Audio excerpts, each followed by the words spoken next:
Hello everyone, I am Ifra, hope you are doing well. तो start करते हैं आज का टॉपिक। आज हम पढ़ने वाले हैं टैली प्राइम में पे हेड्स के बारे में पढ़ रहे थे। तो हमने यहाँ पर वन पे हेड जो था अपना क्रिएट कर लिया था। तो उसको अगर हमें चेक करना होगा तो कैसे करेंगे, गेटवे ऑफ टैली पर आना है, ऑल्टर पर एंटर करना है और पेरोल मास्टर्स में जाकर हम क्या करेंगे, पे हेड पर एंटर करेंगे और बेसिक पे का हम पे हेड जो था क्रिएट कर चुके थे। अगर आप कोई चेंज करना आप यहाँ से कर सकते हैं, ये भी आपको बता दिया था। ठीक है, तो यहाँ पे और भी काफी सारे पे हेड हैं, जैसे अर्निंग वाले की बात कर रहे हैं अभी। तो ये सारे क्या है, अर्निंग के ही पे हेड है। अगर हमें इनको क्रिएट करना होगा तो कैसे करेंगे, किसमें कौन सा ऑप्शन ऑन रखना होता है, क्या वैल्यू लेनी होती है, मतलब कि कैलेंडर टाइप क्या लेना होता है, मंथ डेज क्या चीज ऐड करनी होती है, समझने के करके। तो सबसे पहले क्या करेंगे, गेटवे ऑफ टैली से क्रिएट वाला ऑप्शन चूज करेंगे और पे हेड पर एंटर कर देंगे। अब पे हेड पर हम आ गए हैं, तो अभी क्या करना है, यहाँ से हम बना लेते हैं एच, पूरा ही लिख देती हूँ, हाउस रेंट अलाउंस, फिर ब्रैकेट में भी लिख देते हैं HRA।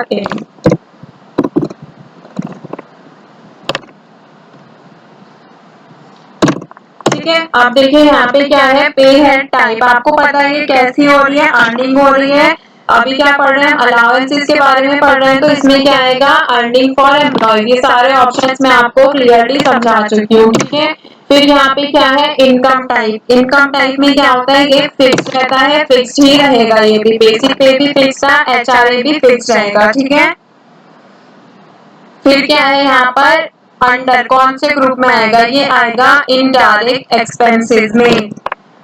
मतलब कि जो हमारे बिजनेस में खर्चे हो रहे हैं, बट कैसे हो रहे हैं, गुड से रिलेटेड नहीं है, इनडायरेक्ट खर्चे हो रहे हैं, तो उनको किस में रखेंगे, इनडायरेक्ट एक्सपेंसेस में उनको रखना होता है। तो अब नेक्स्ट ऑप्शन क्या है, अफेक्ट नेट सैलरी। ये ऑप्शन आपको यस मिला हुआ है, आपको इसको यस ही रखना है, नो नहीं करना है। ठीक है, इसको यस रहने देते हैं। फिर ये क्या है, name to be displayed in pay slip. आपका आप जो है वो क्या नाम रखना चाहते हैं जो आपको पे स्लिप पर दिखे। तो हमने बेसिक पे में क्या किया था, ऐसे ही रखे रहने दिया था। तो अभी क्या करेंगे, इसको भी ऐसे ही लिखा रहने देंगे, HRA कर लेते हैं। चलिए ठीक है, ताकि शॉर्ट में समझ आ जाए। फिर क्या है, use for calculation of gratuity. क्या आप ग्रेजुटी के लिए इसको यस रखेंगे या फिर नो रखेंगे। मैं काफी लोगों को बता भी देती हूँ जिनको ग्रेजुटी के बारे में नहीं पता है कि ये कंपनी में क्या वर्क करती है, इसका मतलब क्या होता है। पहले इसको अभी देखिए, इसमें वर्क नहीं है, जब यस करना होगा ऑप्शन को तब हम बताएंगे। ठीक है, use for calculation of gratuity. तो काफी कंपनी जो होती है इसको यूज करती है, कुछ कंपनी यूज नहीं करती है। तो इसमें हम क्या रखेंगे, इस वाले ऑप्शन में HRA में ये नो रहता है, तो इसमें क्या करेंगे, नो ही रहने देंगे।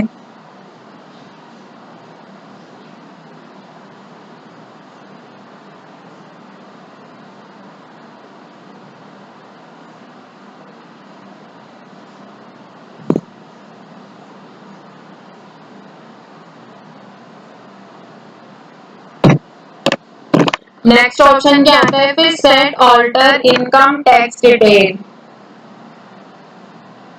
तो इसमें क्या करेंगे, इनकम टैक्स डिटेल में अगर आप यस करते हैं, यहाँ से एंटर करेंगे, तो इसमें क्या होगा कि हाउस रेंट अलाउंस के नाम से आपको शो रहा होगा, आपको उसको सिलेक्ट करना है।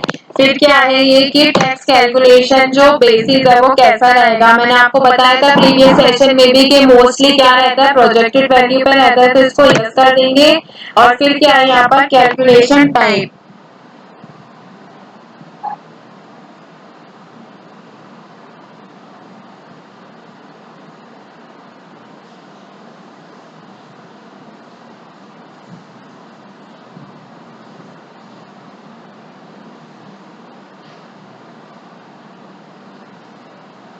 इसमें देखिए कैलकुलेशन टाइप जो है, इसमें भी सेम वही ऑप्शन है। तो इसमें क्या रखना है आपको, as user defined value.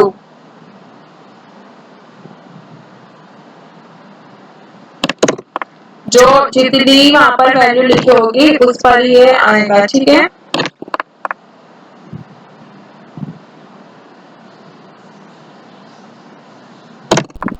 Control ए से इसको कर देंगे सेव। चाहे तो आप इसमें ये वाला ऑप्शन भी रख सकते हैं कंप्यूटेड वैल्यू। कंप्यूटेड वैल्यू में क्या होगा कि आप इसमें नॉर्मल राउंडिंग रख के 1 रख के भी कर सकते हैं, ठीक है।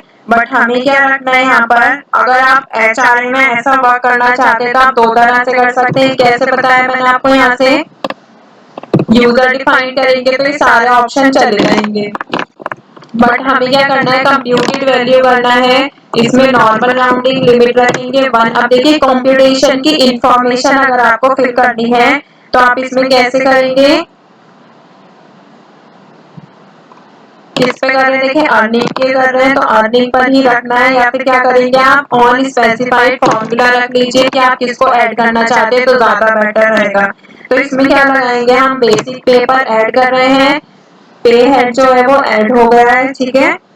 फिर यहाँ पे एंड ऑफ लिस्ट कर देते हैं।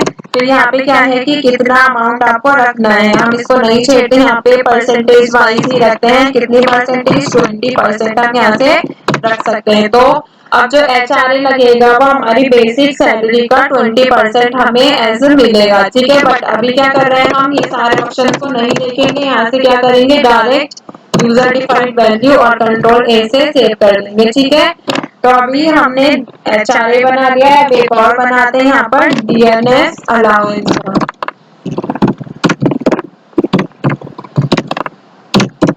मतलब कि DA।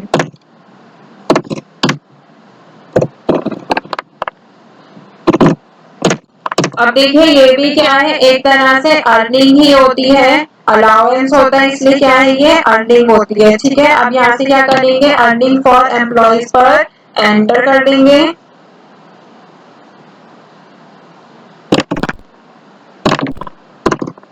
अब इसमें पूछ रहे हैं कि कैसे रखना चाहते हैं, तो यहाँ पे ये भी क्या रहेगा, फिक्स्ड ही रहता है, ठीक है।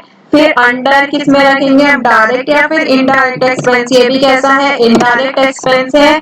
फिर क्या है अफेक्ट नेट सैलरी, यस रखेंगे। अब तो आपको थोड़ा थोड़ा समझ भी आने लगा होगा क्या चीज, जो हर चीज में सेम ही है, ठीक है। अभी तक हमने तीसरा बना रहे हैं, तीनों में सेम है क्या क्या, एक तो अर्निंग वाला पॉइंट, फिक्स्ड और इनडायरेक्ट, और ये वाला यस।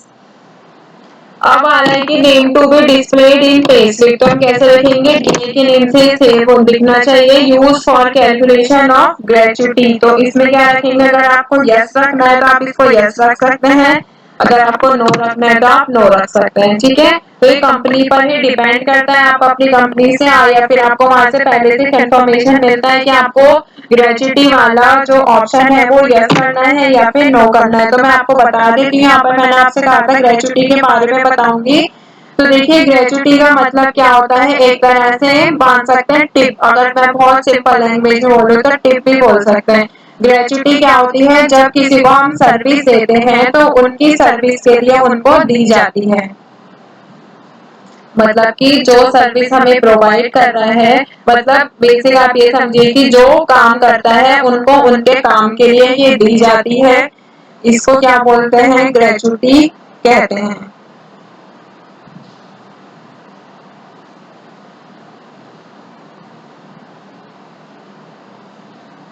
ठीक है, ये वैसे 11-12 में भी आता है, इसको एक रिवॉर्ड की तरह भी मान सकते हैं कि एक्स्ट्रा एक्स्ट्रा मनी जो होता है वो एक एम्प्लॉय को दिया जाता है, ठीक है। मतलब कि जैसे आप रेस्टोरेंट में जाते हैं तो वहाँ पे वेटर को कभी कभी आप टिप दे देते हैं, तो वो क्या होता है एक उसकी ग्रेचुटी मानी जा सकती है। फिर क्या आता है यहाँ पे set alter income tax detail, तो अगर आपको यस करना है तो आप यस कर सकते हैं। अगर मैं यहाँ पे यस करूंगी तो यहाँ पे क्या होगा, अर्निंग आ रहा है, यहाँ पे हमें क्या देखना है, डियरनेस अलाउंस को देखना है। तो यहाँ पे डियरनेस अलाउंस का ऑप्शन आ रहा है और एंटर कर देंगे। फिर इसको भी किस पे रखेंगे, प्रोजेक्टेड वैल्यू पे। फिर यहाँ पे क्या है, कैलकुलेशन टाइप, तो कैलकुलेशन टाइप में हमें क्या रखना है, यहाँ पर सेम ऑप्शन है कि आप किस तरह से डियरनेस अलाउंस जो है उसको कैलकुलेट करना चाहते हैं। तो हम इसको क्या रखेंगे यहाँ पर,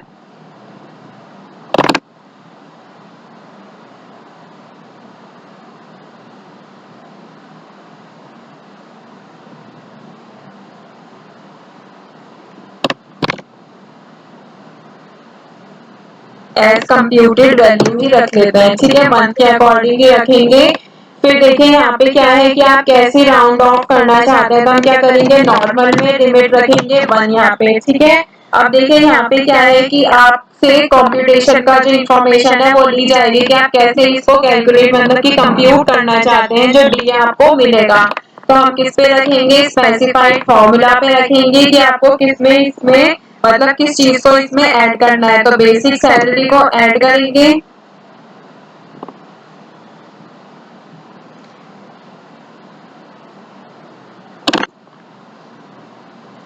ठीक है। बेसिक सैलरी यहाँ पे देखिए ऐड हो गई है। तो बेसिक सैलरी को ऐड करते ही क्या होगा, एंटर पे यहाँ पे एंड लिस्ट कर देंगे। एंड लिस्ट करते क्या होगा यहाँ पे कि अमाउंट अप टू, अभी हमें अमाउंट नहीं फिल करना है, इसमें से परसेंटेज एंटर कर देंगे और कितना परसेंट रखना है यहाँ पे मान सकते हैं हम 20% रख लेते हैं या फिर 40% रख लेते हैं और इसको कर देंगे सेव। तो यहाँ पे हमने देखिए दो अलाउंसेस मतलब कि दो अर्निंग पे हेड और क्रिएट किए हैं जिसमें थोड़े से ऑप्शंस अलग थे। तो यहाँ से हम देख सकते हैं पे हेड्स में जाकर, ठीक है। तो टॉपिक होता है यहाँ पे ये वाला कंप्लीट। मिलते हैं नेक्स्ट सेशन में, स्टे ट्यून्ड, थैंक यू।